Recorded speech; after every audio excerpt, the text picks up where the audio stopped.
Hermanos, de nuevo, un gusto de estar con vosotros esta mañana juntos para seguir adorando al Señor como hemos estado ya haciendo. Ya estáis viendo que la garganta la tengo regular. Durante la semana lo he pasado regular, pero bueno, vamos a ver, con la ayuda del Señor pues iremos adelante.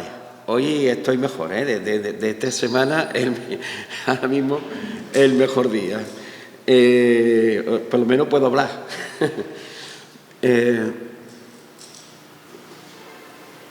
Aunque está la voz un poco tomada. Pero bueno, con la ayuda del Señor, como hemos dicho, y confiando en su gracia y en su poder y en su dirección, pues vamos adelante.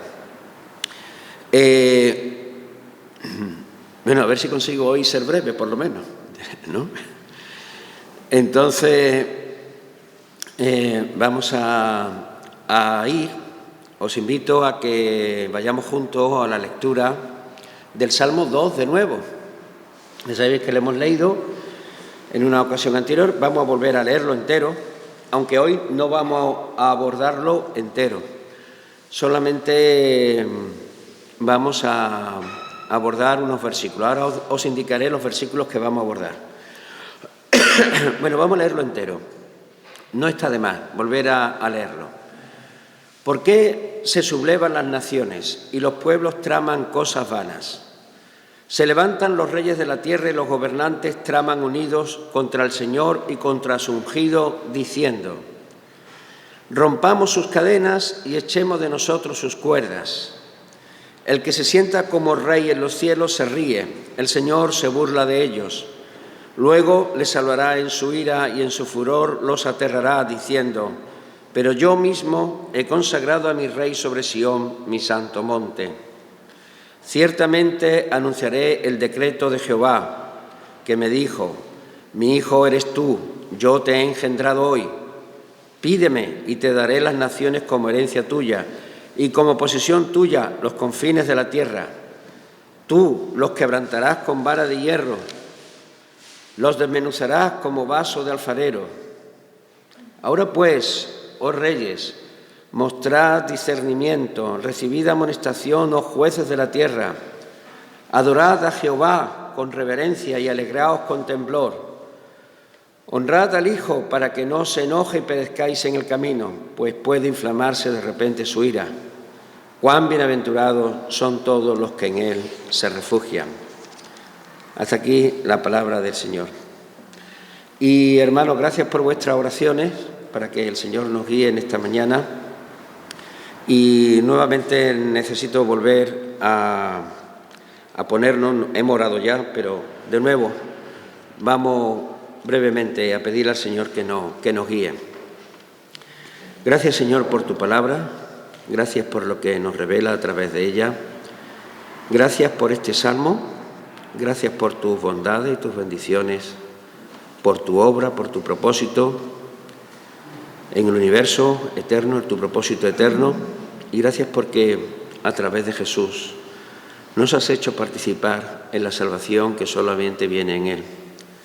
Gracias, Padre, porque nos has hecho participar del reino de tu amado Hijo y nos has librado y nos has sacado del reino de las tinieblas y nos has trasladado al reino de tu Hijo amado. Gracias porque tú has establecido tu rey en Sión y tu reino permanecerá por siempre. En Él esperamos, en Él confiamos y en Él es nuestra salvación. Amén. Pues sí, esta es la esperanza que tenemos. O sea, tenemos un rey que Dios ha establecido, un rey que está por encima de todo reinado que haya en la tierra o que haya existido en la tierra.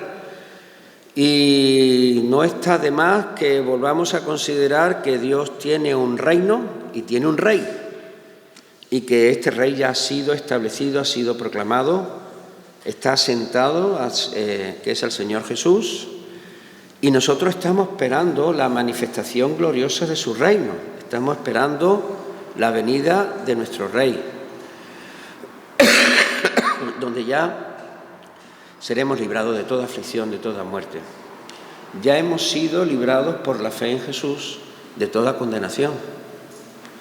Ya estamos participando de la vida que viene solo de Él. Cuando Él venga seremos librados. Ya hemos sido librados también de la esclavitud del pecado, de la condenación, como he dicho antes.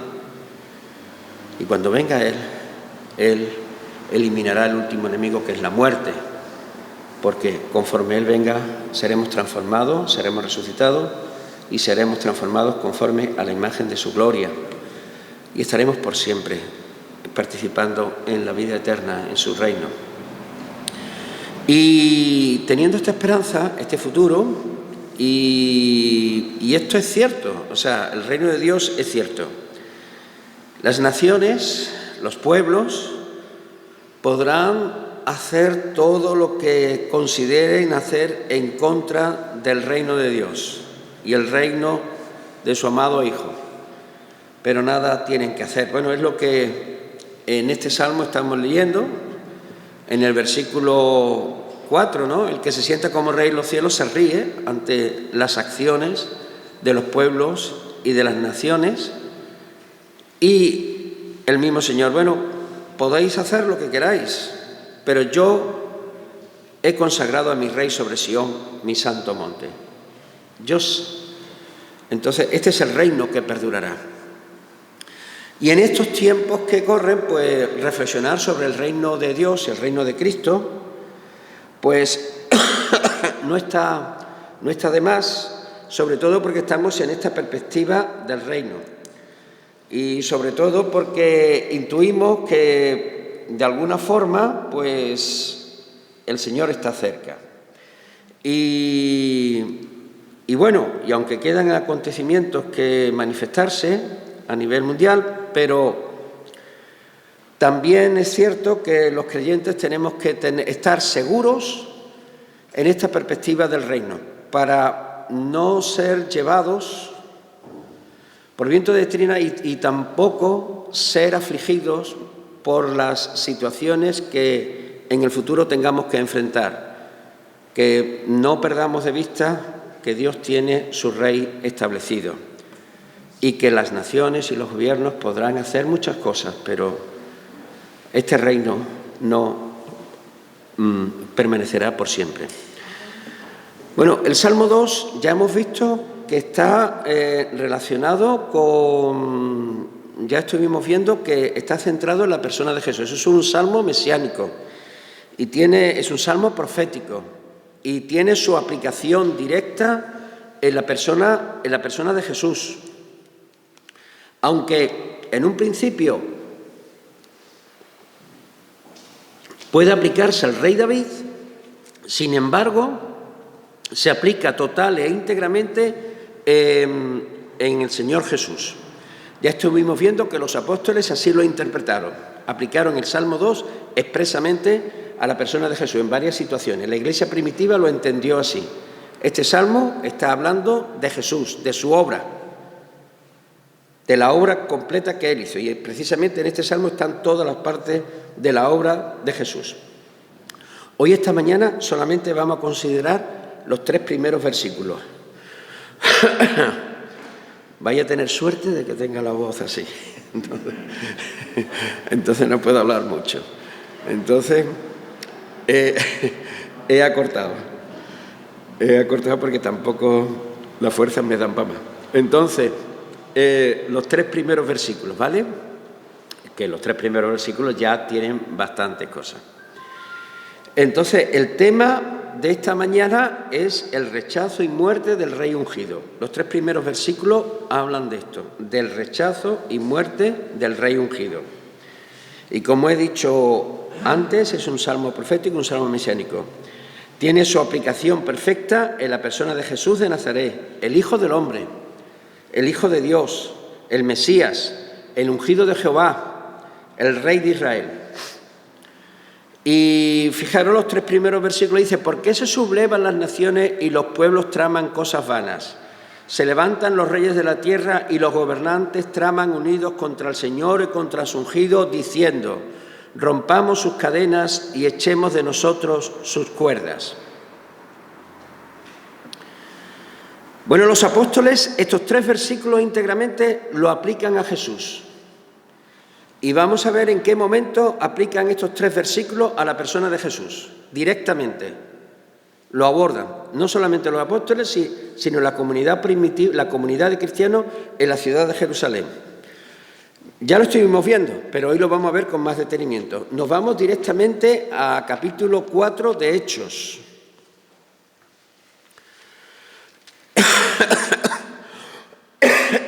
Y nos vamos expresamente al versículo 23 en adelante. Ya sabéis, Pedro y Juan, unos días antes,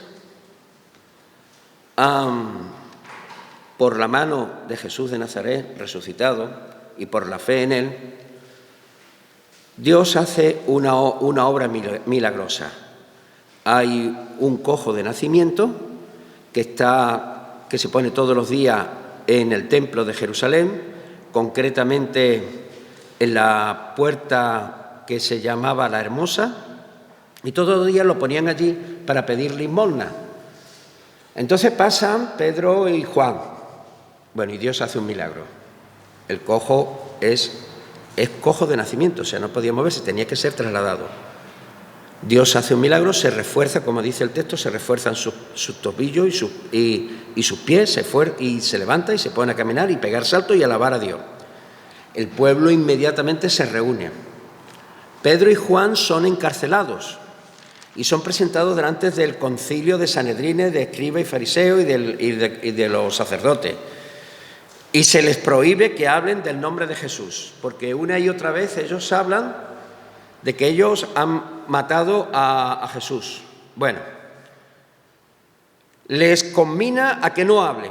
Entonces ellos terminan diciendo, bueno, juzgad vosotros mismos si es justo delante de Dios obedecer a vosotros antes que a Dios, porque nosotros no podemos dejar de decir lo que hemos visto y oído.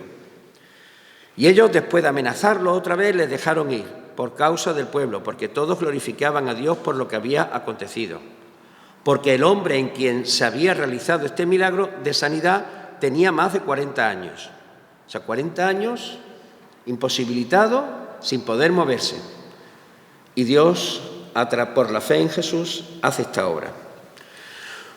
Cuando quedaron, y entonces os dije que fuéramos leyendo del capítulo 4 del libro de Hechos a partir del versículo 23. Entonces, cuando quedaron en libertad, fueron a los suyos y les contaron todo lo que los principales sacerdotes y los ancianos les habían dicho. Al oír ellos esto, unánimes, alzaron la voz a Dios y dijeron, bueno, esta situación de la Iglesia es preciosa, porque es un momento en que la Iglesia, toda unida, bueno, y además me gusta mucho la expresión como Pedro y Juan dice, regresaron y fueron a los suyos. O sea, se sentían formando parte a los suyos, no que fueran ellos, sino los que son los discípulos de Jesús, la comunidad, los que estaban conviviendo. Y ese sentimiento de pertenencia y de dependencia afectiva y de dependencia de Dios interrelacionado, eso es lo que propicia que ellos puedan orar unánime, porque se sentían uno, o sea, ellos estaban compartiéndolo todo, ellos solamente se estaban gozando simplemente porque habían aceptado a Jesús y estaban dispuestos a desprenderse de todo. Ellos no valoraban nada más que otra cosa que orar, estar juntos y esperar la venida de Jesús. Y esa era simplemente se reunían casi todos los días y compartían el pan, ¿no? Partían el pan y estaban dedicados a las oraciones y tenían el favor del pueblo. Y bueno, ya conocéis los detalles. Y entonces, al oír ellos esto, unánimes, alzaron la voz a Dios. Una de las pocas veces que creo que la Iglesia ha podido orar unánime. Creo que la Iglesia muy pocas veces consigue orar de esta forma unánime a una voz. Es algo que tendríamos que pedir al Señor que nos concediera esta gracia de la unanimidad en el Espíritu para poder alzar la voz a Dios. Y entonces le dicen: oh Señor, tú eres el que hiciste el cielo y la tierra, el mar y todo lo que en ellos hay, el que por el Espíritu Santo, por boca de nuestro padre David, tu siervo, dijiste. ¿Por qué se enfurecen? Y fijaros lo que van a decir ellos, y van a relatar el Salmo 2. Ellos ya han dicho que ese salmo lo escribió David, que lo escribió proféticamente y que ese salmo se aplica directamente a la persona de Jesús. Fijaros cómo lo aplican. Y dicen: ¿por qué se enfurecieron los gentiles y los pueblos tramaron cosas vanas? El versículo 1 del Salmo 2. Sigue: se presentaron los reyes de la tierra y los gobernantes se juntaron a una contra el Señor y contra su Cristo, contra su ungido. Porque en verdad, fijaros, han leído ya los 2 primeros versículos del Salmo 2. Los 2 primeros. Porque en verdad en esta ciudad se unieron. Y ahora dicen: ¿este salmo se ha cumplido de qué manera? Y ellos dicen: porque en verdad en esta ciudad se unieron tanto Herodes como Poncio Pilato, juntamente con los gentiles y los pueblos de Israel, contra tu santo siervo Jesús, a quien tú ungiste. Fijaros, en el versículo 1 dice que se juntaron naciones y pueblos, y ellos interpretan que son las naciones, hacen referencia a los gentiles, y que los pueblos son los pueblos de Israel, y que los dos se juntan para rebelarse, para sublevarse contra Dios y contra su ungido, en este caso a Jesús de Nazaret. Dice: en esta ciudad se unieron tanto Herodes, rey, como Poncio Pilato, gobernador romano, juntamente con los gentiles, pero contra tu santo siervo Jesús, a quien tú ungiste, para hacer cuanto tu mano y tu propósito habían predestinado que sucediera. Para hacer cuanto tu mano y tu propósito habían predestinado que sucediera. Bueno, pues aquí veis la aplicación, y de esto aprendemos varias cosas. Pues aprendemos, claro, el Salmo 2 empieza diciendo ¿por qué? ¿No os llama la atención que el Salmo 2 empiece de esta manera, haciendo una pregunta? ¿Por qué se sublevan las naciones y los pueblos, no? Se juntan ¿Y por qué se sublevan las naciones y los pueblos traman cosas vanas? ¿Por qué? ¿Por qué hacen esto? Entonces, en esta pregunta hay un poco de asombro. Eso es como si un país pequeño, del mundo que no voy a nombrar, declarase la guerra, un país pequeño e insignificante de los que podamos pensar en el mundo, le declarase la guerra, por ejemplo, a los Estados Unidos, o le declarase la guerra a China o a Rusia. Es decir, sería algo absurdo. Entonces, ¿cómo es que las gentes, las naciones, se sublevan? ¿Por qué se sublevan las naciones y los pueblos traman cosas vanas? Y en esta pregunta no solamente hay asombro, sino hay también perplejidad. Esta es la perplejidad que observaría David cuando en su reinado, en un momento de debilidad, se confabularon los pueblos de alrededor y aprovecharon el momento. Bueno, ahora es el momento de atacar. ¿Por qué? ¿Por qué lo hacen? ¿Y por qué Dios está permitiendo esto? Esta perplejidad también la experimentó Jesús en la cruz, porque Jesús fue crucificado precisamente por esta actitud de sublevación, de rebeldía contra Dios y contra su ungido. Porque Jesús fue muerto, el justo, por los injustos. Jesús no tenía que morir. Varias veces Pilato en el tribunal: no encuentro ningún delito en este hombre. Este hombre no merece morir. El pueblo gritando, aleccionado por los sumos sacerdotes: crucifícale, crucifícale.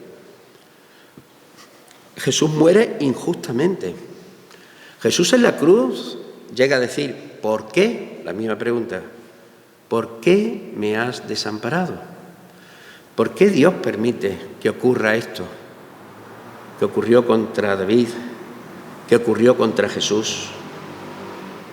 Esta pregunta la responderemos después al final, pero el hecho es que sucede. Y Dios permite que los hombres se subleven, se rebelen. Para nada, porque primero Dios le produce risa, pero después en el versículo 5 produce ira. Algo de lo que no nos gusta hablar de Dios. Nos gusta hablar más del amor de Dios, y es verdad, el amor de Dios es muy importante. Dios es amor. Pero hay otro aspecto importante de Dios que no solemos tener en cuenta, que es la ira. Dios rechaza el pecado y juzgará y condenará al pecado y juzgará y condenará al malvado. Ya lo hemos oído aquí, alguien lo dijo una vez. No es cierto esto de que Dios odia el pecado pero ama al pecador, no. Dios odia el pecado y odia al malvado y no dará por inocente al malvado y al injusto, no lo dará. Ahora, ¿por qué? ¿Por qué se sublevan las naciones y los pueblos traman cosas vanas?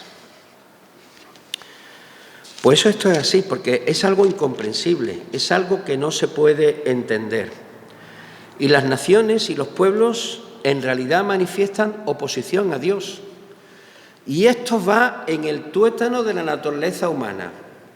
Y en el tuétano de la naturaleza humana, precisamente, está la actitud de ir contra Dios y contra su ungido, porque ir contra Dios es ir contra su ungido. Ir contra su ungido es ir contra Dios. Y en última instancia lo que se trata es rompamos sus cadenas, rompamos sus ligaduras y echemos de nosotros sus cuerdas. Es decir, no permitamos que Dios controle nuestra vida, no permitamos que Dios nos diga lo que debemos o no debemos hacer. Hay muchas personas que rechazan la idea de que hay que obedecer a Dios. Cuando tú le dices a alguien, es que Dios reina y nosotros somos súbditos, hay personas que no les gusta esto. Hay personas que, vamos, si Dios existe, tiene que haber un tú a tú. ¿Qué es eso de que yo me tengo que someter a Dios? Que tengo que obedecer a Dios. Esta es la tentación que le hizo la serpiente a Eva, ¿no? Y a Adán y Eva.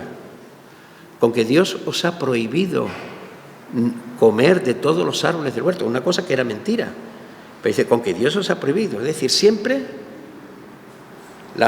el opositor, el adversario, que es lo que significa la palabra Satanás, el príncipe de mentira, vierte una mentira.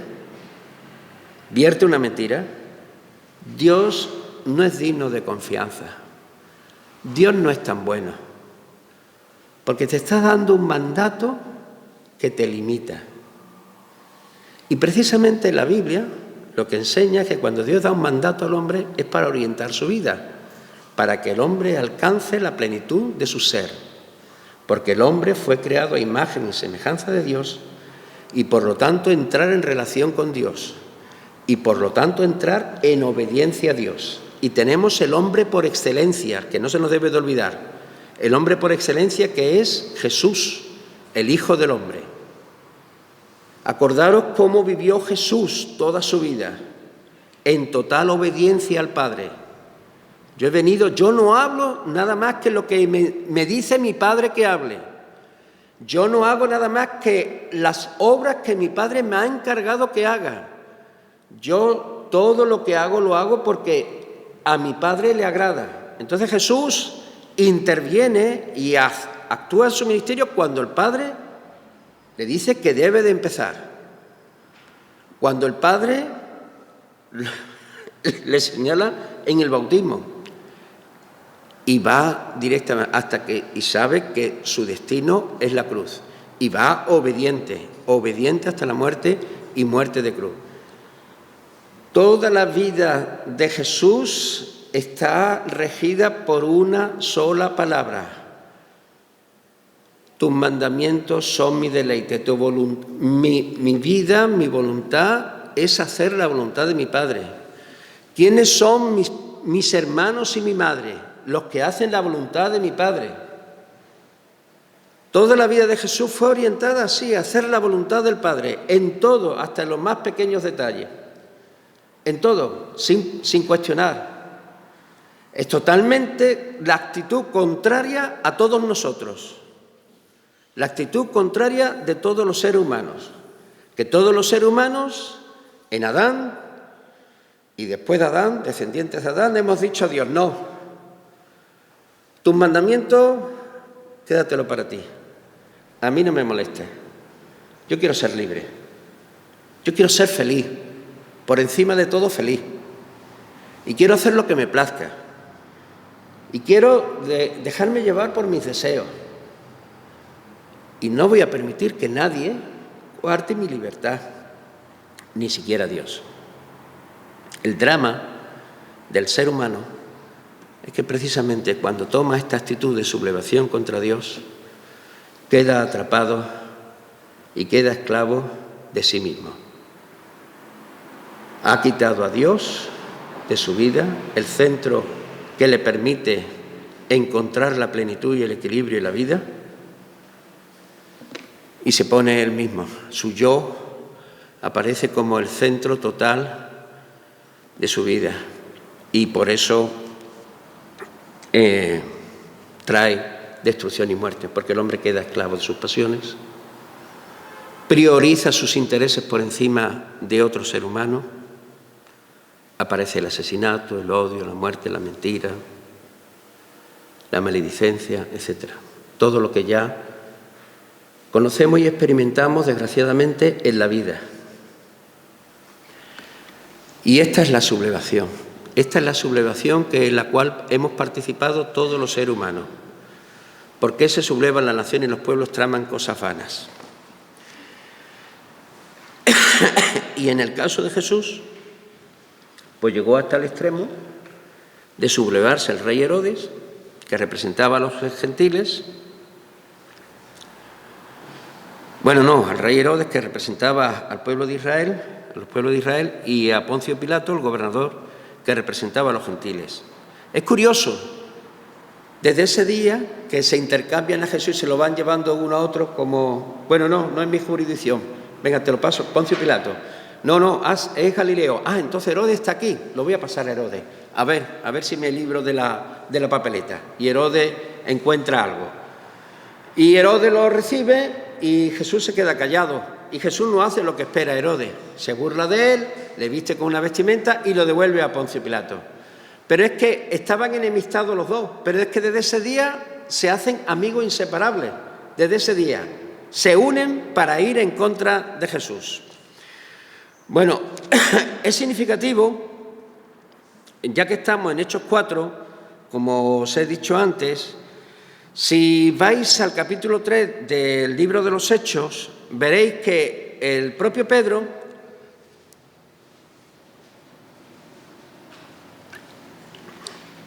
hablando al pueblo de Israel, después de que se ha producido el milagro y todo el pueblo se reúne en el pórtico de Salomón y están allí expectantes. Entonces Pedro se pone a hablar.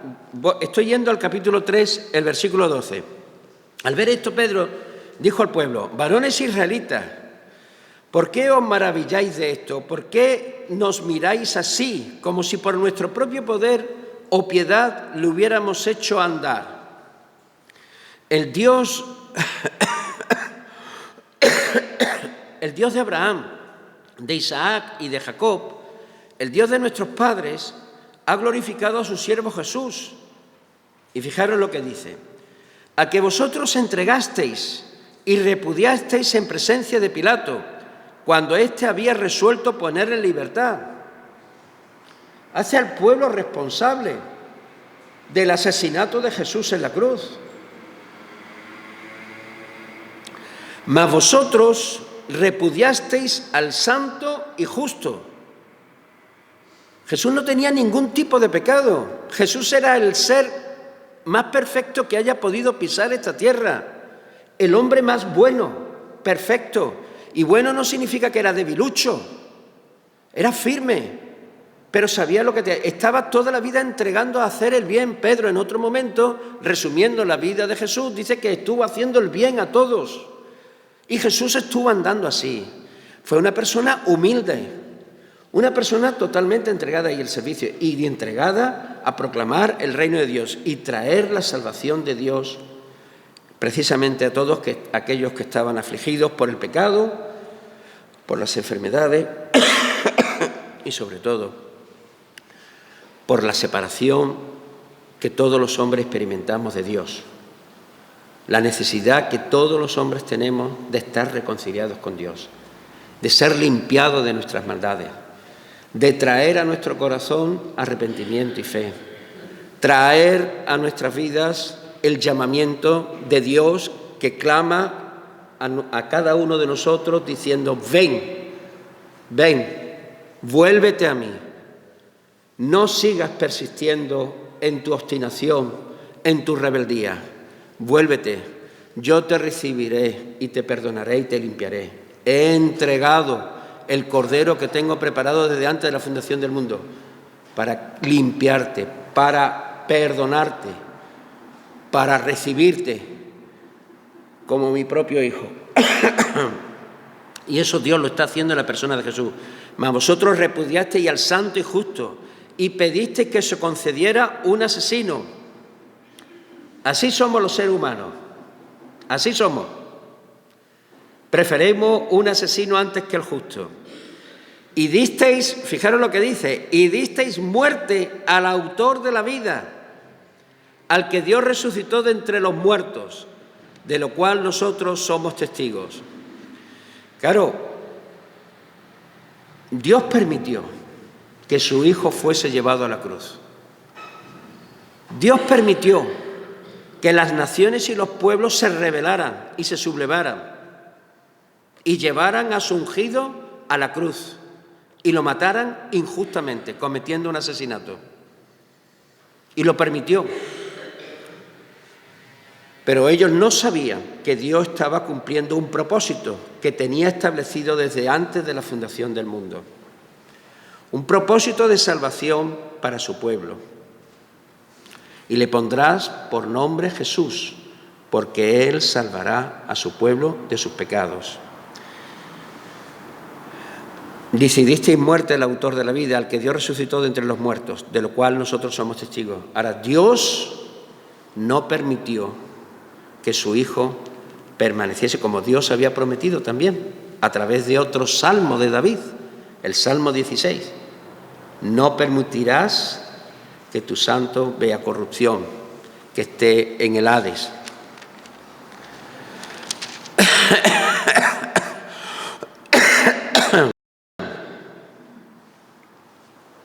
No abandonarás mi alma en el Hades, ni permitirás que tu santo vea corrupción. Bueno, y entonces Pedro dice, y por la fe en su nombre, es el nombre de Jesús lo que ha fortalecido a este hombre, a quien veis y conocéis, y la fe que viene por medio de él le ha dado esta perfecta sanidad en presencia de todos vosotros. Ahora, hermanos, yo sé que obrasteis por ignorancia, lo mismo que vuestros gobernantes, pero Dios ha cumplido así lo que anunció de antemano por boca de todos los profetas, que Jesucristo debiera padecer. O sea, lo que ellos eran responsables del crimen que habían realizado, juntándose tanto los reyes como los gobernantes, tanto las naciones como los pueblos de Israel, y tanto ellos y nosotros también, que participamos en ese crimen también. Sin embargo, todo formó parte del plan de Dios, aunque todos, cada uno tenía su responsabilidad delante de Dios y ninguno fue obligado. Cada uno obró de acuerdo a su responsabilidad. Nadie fue obligado, pero se cumplió el plan de Dios. Por eso ellos lo sabían. ¿Por qué sabían que era el plan de Dios? Porque tenían el Salmo 2. ¿Por qué sabían que era el plan de Dios, que ya Dios lo había establecido? Porque tenían el Salmo 16 y muchos otros pasajes de las Escrituras, de los profetas, ¿no? Pero Dios ha cumplido así lo que anunció de antemano por boca de todos los profetas, que Jesucristo debería padecer. Por tanto, arrepentíos y convertíos, para que vuestros pecados sean borrados, a fin de que tiempos de refrigerio vengan de la presencia del Señor. Y Él envía a Jesús, el Cristo designado de antemano para vosotros, a quien el cielo debe recibir hasta el día de la restauración de todas las cosas, acerca de lo cual Dios habló por boca de sus santos profetas desde tiempo antiguo. Moisés dijo: el Señor Dios os levantará un profeta como yo de entre vuestros hermanos. A él prestaréis atención en todo cuanto os diga. Y sucederá que todo el que no preste atención a aquel profeta será totalmente destruido de entre el pueblo. Y asimismo, todos los profetas que han hablado desde Samuel y sus sucesores en adelante también anunciaron estos días. Vosotros sois los hijos de los profetas y del pacto que Dios hizo con nuestros padres, al decir a Abraham: y en tu simiente serán benditas todas las familias de la tierra. Para vosotros, en primer lugar, Dios, habiendo resucitado a su siervo, le ha enviado para que os bendiga, a fin de apartar a cada uno de vosotros de vuestras iniquidades. Este es el anuncio que Dios hace. Entonces, ¿por qué Dios? Fijaros, el Salmo 2 dice: ¿por qué se sublevan las naciones y los pueblos traman cosas vanas? ¿Por qué? ¿Por qué? Se levantan los reyes de la tierra y los gobernantes traman unidos contra el Señor y contra su ungido, diciendo: rompamos sus cadenas y echemos de nosotros sus cuerdas. ¿Por qué? Y entonces hemos visto que la razón fundamental es que el hombre se rebela contra Dios. Desde Adán, desde la desobediencia de Adán, todos nacemos con este principio de rebeldía contra Dios. Algo inaudito, algo que nos desquicia, algo loco. Fijaros que el Salmo empieza diciendo esto: ¿por qué se sublevan las naciones? Si precisamente el reinado de Jesús, el reinado del ungido, lo que trae es paz y bendición y bienestar. ¿Por qué se subleva? ¿Por qué se lleva al rey ungido, humilde, al que le pertenece todo el poder y toda la gloria, al que es el autor de la vida, y sin embargo se le crucifica? ¿Por qué? Simple y únicamente porque queremos romper las ligaduras que nos atan, que no queremos las ligaduras que Dios pueda poner sobre nuestras vidas. ¿No? Y precisamente el llamado que Dios hace a nuestras vidas es: arrepentíos y convertíos, para que vuestros pecados sean borrados. Dios ha permitido esto, pero Dios tiene un propósito de salvación. Ha permitido que su rey ungido pase por la cruz, pase por el sufrimiento, pase por la muerte. Pero es el rey ungido que Dios ha establecido. No lo permitirá que esté en la tumba. De hecho, no está, fue levantado. La tumba está vacía. La tumba está vacía. Cristo ha sido levantado de entre los muertos por el poder de Dios. Él está reinando. Dios no ha permitido que los planes y la sublevación de los reinos y de los gobernantes de las naciones y de los pueblos se salgan con la suya, con su rebeldía.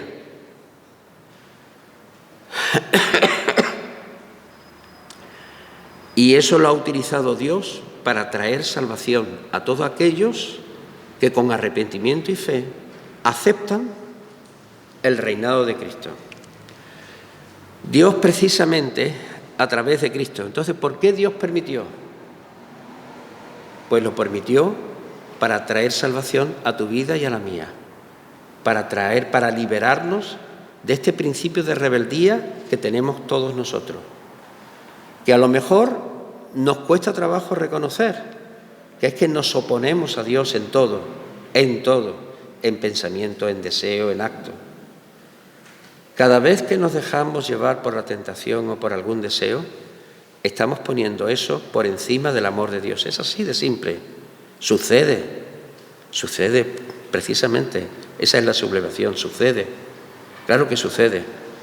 Precisamente de ahí es donde Dios nos quiere rescatar, por el poder de Cristo. La cruz, la muerte y la resurrección de Jesús es el poder de Dios que permite obrar en nuestras vidas, liberándonos de la esclavitud del pecado y liberándonos de la condenación y dando un nuevo sentido, una nueva esperanza, una nueva potencia, un nuevo corazón, un nuevo sentir. Y eso es solamente por la fe en Cristo. Por eso, ¿por qué Dios lo permitió? Precisamente para que tú pudieses primero reconocer el crimen que hemos cometido. Hemos matado al justo, al autor de la vida, al justo y al santo, el que no merecía morir, pero que se ofreció voluntariamente para morir en nuestro lugar. Entonces fijaros, estos tres primeros versículos hablan del rechazo y de la muerte de Jesús. Fijaros, en 3 versículos, cómo está reflejado. Y no parece, y no menciona ahí la cruz para nada, pero está en esos 3 primeros versículos. Y precisamente porque Dios está invitándote a tener unas ligaduras en tu vida, unas ligaduras de amor, como señala el profeta Oseas. Os voy a leer el versículo. El profeta Oseas habla precisamente de unas ligaduras de amor.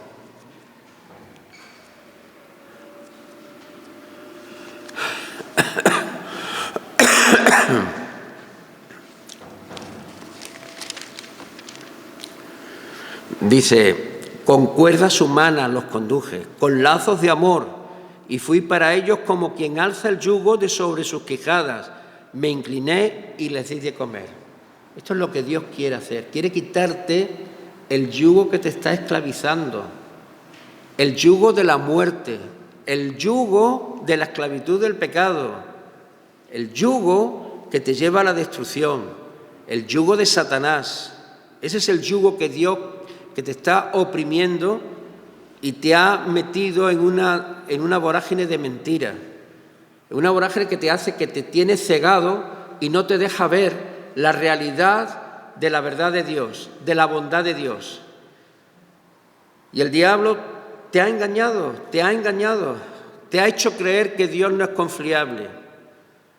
Si Dios es tan bueno, ¿cómo está permitiendo tantos males? Bueno, ya vemos que Dios lo hizo todo bueno, pero el hombre se rebeló. Eso no quiere decir que Dios ha quedado impasible. Dios ha actuado y ha participado de nuestro sufrimiento. Su Hijo ha muerto en la cruz. Dios no se ha quedado impasible con nuestro sufrimiento ni con nuestra destrucción. No nos ha dejado ahí. Bueno, ahí tenéis la consecuencia de vuestros actos. Dios podía haber dejado así. ¿Habéis decidido esto? Pues mira, pues estas son las consecuencias, destrucción y muerte. Sin embargo, Dios no ha actuado con nuestra vida así. Ha enviado a su Hijo precisamente para romper este principio de destrucción y de muerte y hacernos participar de la vida de Él. Y por eso ha permitido que se cometa la injusticia del asesinato de su Hijo. Lo ha permitido, como ha permitido muchas otras injusticias.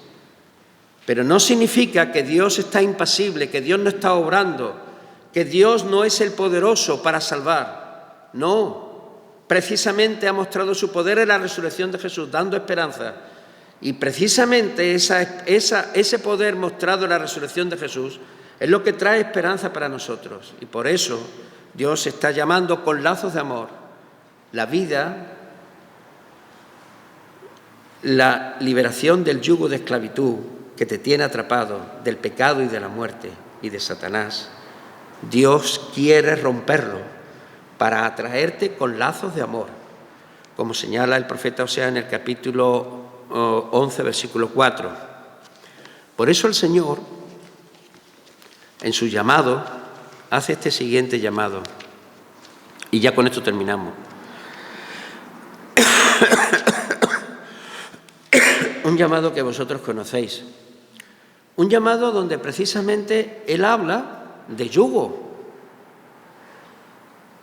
Él habla de yugo. Él dice, toma mi yugo. Deja que yo ponga mis cuerdas de amor sobre ti. Déjame. Porque, y Él dice, y con esto ya terminamos, y quiero que os quedéis con estas palabras.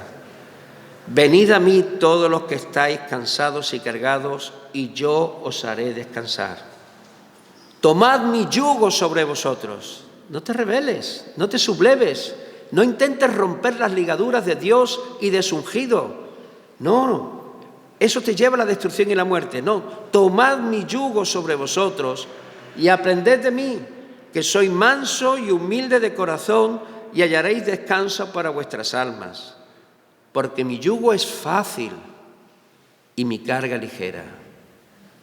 ¿Su yugo por qué es fácil? Porque está al lado nuestra. La imagen que está utilizando aquí es de los dos bueyes que ya van arrastrando del arado. Y siempre se ponía un buey ya maduro y experimentado en el trabajo, y se ponía al lado otro buey más joven, más fuerte, pero el mayor era el que le llevaba toda la carga. Cuando Jesús está diciendo, tomad mi yugo sobre vosotros, porque mi yugo es fácil, mi carga ligera, es porque el mayor peso lo lleva Él. Él ha llevado la mayor carga y la mayor fuerza, pero nosotros no podemos. Si Él está a mi lado y yo estoy llevando su yugo, Él me lleva. Yo nada más que tengo que seguirle, Él me lleva. Vuelvo a repetir, venid a mí todos los que estáis cansados y cargados, y yo os haré descansar.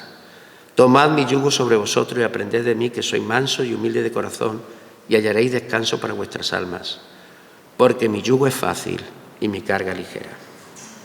Amén. Señor, ayúdanos a aceptar tu yugo en nuestras vidas. Bendecimos tu nombre. Y gracias por haber establecido a tu Rey ungido, Señor, el que te representa, el que muestra tu gloria con poder, el Rey que tú has establecido y que trae salvación a nuestras vidas. Gracias por hacernos partícipes de tu reino. Bendecimos tu nombre. Amén.